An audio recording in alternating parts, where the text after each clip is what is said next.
Yeah, as I was saying, I told you about the life I led. I told you about the death I died. Okay, let me get back to the. Okay, then this sucks.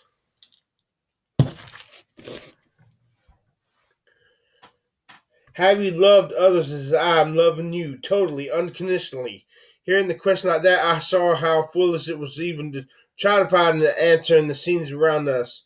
He's having a life review.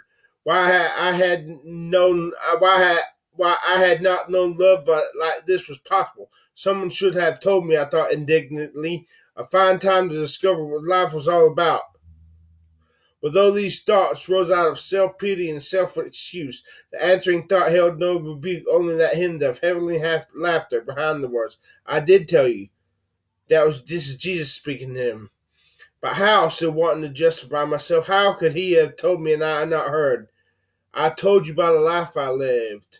I told you about the death I died. And if you keep your eyes on me, you will see more. So, as I was saying, the light never identifies himself in a near-death experience. To the Hindu is Krishna. To the Jews it is an angel. To the Christians it is Jesus. But in this near-death experience, light for all intents and purposes identifies himself as Jesus by saying, "I told you by the death I died." So that line in this near-death experience is what made this near-death experience for me. And if Jesus did not say that in his near-death experience, this near-death experience is crap. And indeed, I called him in 2002 and asked him, "Did Jesus ever say that to you in your near-death experience?" So I read to him the same thing I read to you, and Dr. George Ritchie was no. And if you read his experience in this book, he never mentions that Jesus saying that, but he does mention this. And this is probably where Elizabeth Sherrill twisted his words around to insert that line into her book. Right here. Okay, in this book, when George C. Ritchie comes back to his body, Jesus tells him, "It is left to man which direction she shall choose. I came to this planet to show you through the life I led how to love. Without our Father, you can do nothing. Neither could I. I showed you this. You have 45 years. So, no mention of his death. So, George C. Ritchie, I do not believe you met the real Jesus Christ. I do not believe your near-death experience was real. I believe it was produced by your own brain, or maybe it was a counterfeit of the devil.